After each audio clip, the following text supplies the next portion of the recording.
Hi, good evening. ಎಲ್ಲರೂ ಹೇಗಿದ್ದೀರಾ? I hope ಎಲ್ಲರೂ ಚೆನ್ನಾಗಿದ್ದೀರಾ ಅಂತ ಅಂದ್ಕೊತೀನಿ. ನಾನು ತುಂಬ ಚೆನ್ನಾಗಿದ್ದೀನಿ. ಇವತ್ತು ಈವ್ನಿಂಗಿಂದ ಬ್ಲಾಗ್ ಸ್ಟಾರ್ಟ್ ಮಾಡ್ತಾಯಿದ್ದೀನಿ. ಆಫೀಸಿಂದ ಸ್ವಲ್ಪ ಬೇಗ ಬಂದ್ವಿ. ಹಾಗಾಗಿ ಇವತ್ತು ನಮ್ಮ ಯಜಮಾನರು ಬೆಳಿಗ್ಗೆ ಕಾಯಿ ಬಡ್ದಿದ್ರು. ಕಾಯಿದೆ ಇದು ಏನು ಮಾಡೋ ಅಂದರು, ಸ್ವಲ್ಪ ಏನಾದರೂ ಸ್ವೀಟ್ ಮಾಡೋ ಅಂದ್ರೆ ಕಾಯಿ ಒಳಗೆ ತುಂಬ ದಿನ ಆಯ್ತು ಕಾಯಿ ಹಾಲು ಮಾಡಿಲ್ಲ ಅಂತ, ಕಾಯಿ ಹಾಲು ಅದ್ರ ಮಾಡೋಣ ಅಂತಂದು ಅಂದ್ಕೊಂಡಿದ್ದೀನಿ. ಅದ್ರ ಜೊತೆಗೆ ಸ್ವಲ್ಪ ರಾಗಿ ಶಾವಿಗೆ ಮಾಡೋಣ ಅಂತ ಅಂದ್ಕೊಂಡಿದ್ದೀನಿ. ಸ್ಲ್ಯಾಬ್ ಎಲ್ಲ ಕ್ಲೀನ್ ಮಾಡಿದ್ದೀನಿ.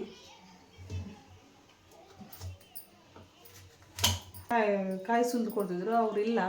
ಹಾಗಾಗಿ ನಾನೇ ಸುಲ್ಕೊಳ್ಳೋದಾಗಿದೆ.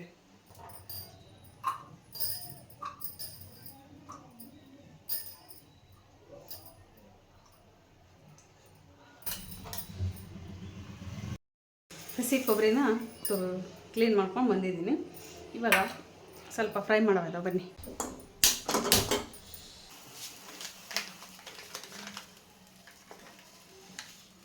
ಸ್ವಲ್ಪ ಕಸಕಸೆ ಸಿಮ್ಮಲ್ಲಿರಲಿ ಗ್ಯಾಸು.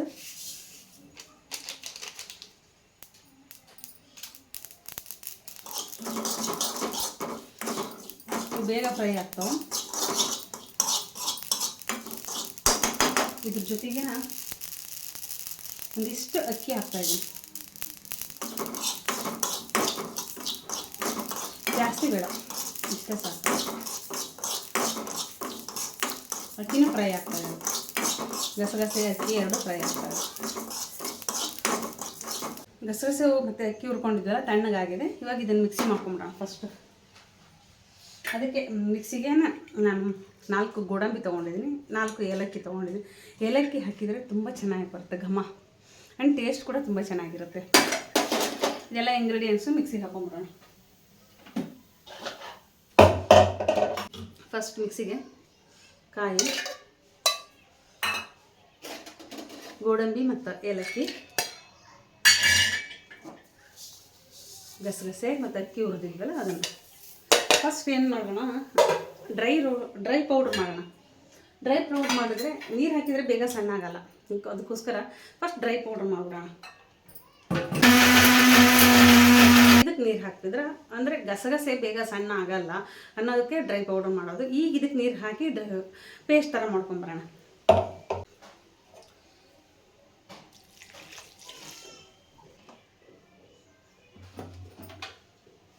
ಪೇಸ್ಟ್ ರೆಡಿ ಆಯಿತು. ಈಗ ಇದಕ್ಕೆ ಬೆಲ್ಲ ಜಜ್ಕೊಂಬಿಡೋಣ. ಬೆಲ್ಲ ಇದೆ, ಒಂದು ಕಣ್ಣಿದೆ, ಇಷ್ಟು ಹೋಗಲ್ಲ, ಸ್ವಲ್ಪ ತಿರ್ಕೊಳ್ಬೇಕು. ಬಟ್ ನಾನು ಏನು ಮಾಡ್ಬಿಡ್ತೀನಿ, ಬೆಲ್ಲನ ಜಜ್ಜಲ್ಲ, ಎರ್ಜಿಬಿಡ್ತೀನಿ, ಅಂದರೆ ಕಾಳು ಎಲ್ಲಿ ಉಳಿಯಲ್ಲ ಅಂತ.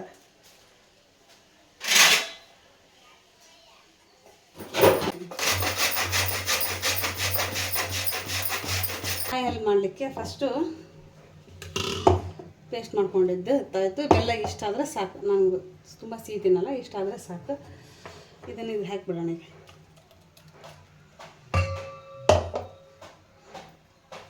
ಇದನ್ನು ಕ್ಲೀನ್ ಮಾಡಿ ಹಾಕೋಣ.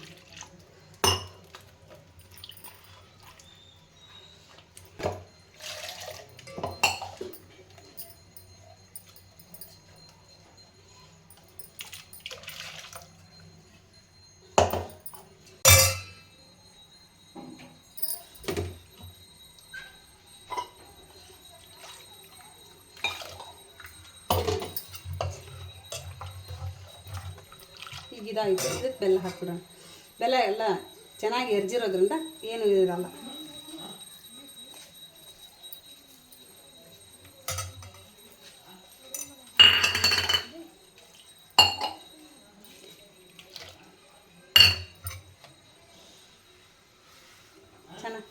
ಚೆನ್ನಾಗಿ ಕಲಸೋಣ. ಇದು ಕರಗ್ತಾ ಇದೆ, ಸ್ವಲ್ಪ ಚೆನ್ನಾಗಿ ಕರಗಲಿ. ಇವಾಗಲೇ ನಮ್ಗೆ ಎಷ್ಟು ನೀರು ಬೇಕೋ ಅಷ್ಟು ಹೆಚ್ಕೋಬೇಕು. ಸ್ವಲ್ಪ ನೀರಿದ್ದರೆ ಆಮೇಲೆ ತಿಕ್ಕಾಗುತ್ತೆ. ಕುದಿಂದೆ ಕರಗಿಸ್ಕೊಂಬಿಡೋಣ. ಫಸ್ಟ್ ಹಾಕ್ಕೊಂಡಿದ್ದೀನಿ,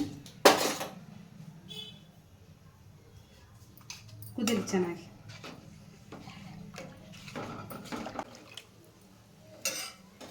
ಉಪ್ಪು ಬರಲಾರ್ದಂಗೆ ನೋಡ್ಕೋಬೇಕು, ಉಕ್ಕಿದ್ರೆ ಟೇಸ್ಟ್ ಹಾಳಾಗುತ್ತೆ. ಚೆನ್ನಾಗಿ ಕುದೀತಾ ಇದೆ. ಇವಾಗ ಸ್ವಲ್ಪ ಇದು ತಿಳು ಅನಿಸುತ್ತೆ.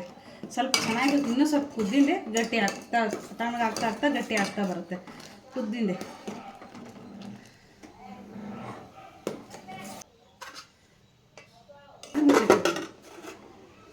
ಸೈಡ್ ಇಟ್ಬಿಡೋಣ ಇದು.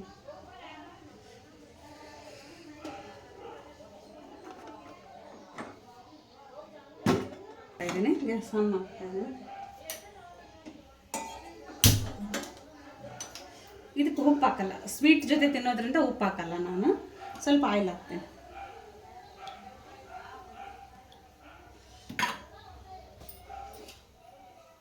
ಒಂದು ಕಪ್ ರಾಗಿ ಹಿಟ್ಟು ತೊಗೊಂಡಿದ್ದೀನಿ. ಕುದಿಲಿ, ಚೆನ್ನಾಗಿ ಕುದಿಬೇಕು ನೀರು. ಈ ಹಿಟ್ಟು ಹಾಕಿದ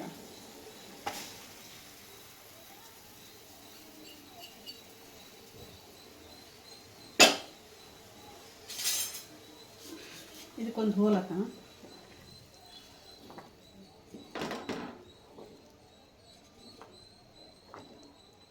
ಸೇಮ್ ನಾವು ಮುದ್ದೆ ಹೇಗೆ ಮಾಡ್ತೀವಿ ಅದೇ ಥರ ಮಾಡೋದು. ಚೆನ್ನಾಗಿ ಒಂದು 5 ನಿಮಿಷ ಕುದಿಲಿ.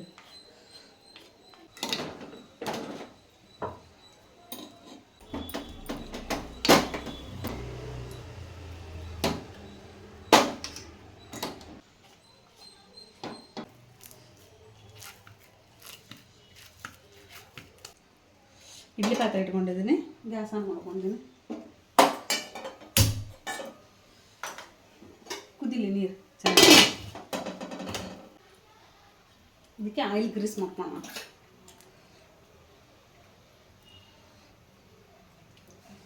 ಹತ್ತಲ್ಲ, ಆಯಿಲ್ ಗ್ರೀಸ್ ಮಾಡ್ಕೊಂಡ್ರೆ ಶಾವಿಗೆ ಕಚ್ಕೊಂಡು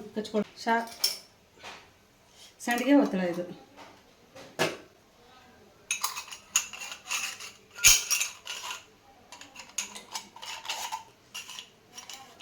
ಹಳೇದಿದೆ, ಹೊಸ ತೊಗೊಂಡಿಲ್ಲ.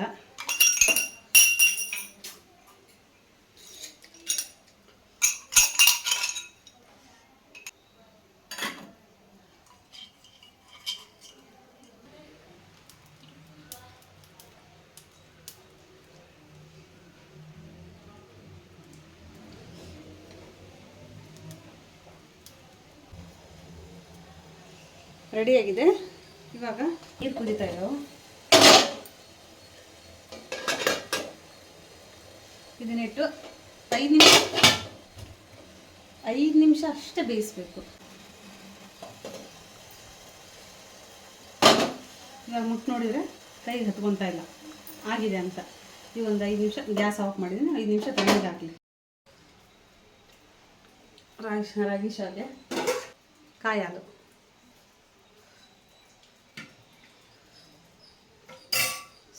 ಟೇಸ್ಟ್ ನೋಡೋಣ.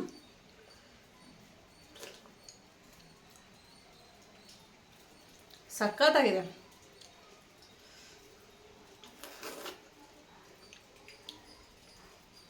ನಮ್ಮ ಮನೇಲಿ ಇನ್ನೂ ಬಂದಿಲ್ಲ, ನಾನು ಊಟ ಮಾಡ್ತಾ ಇದ್ದೀನಿ. ತುಂಬ ಚೆನ್ನಾಗಿ ಬಂದಿದೆ.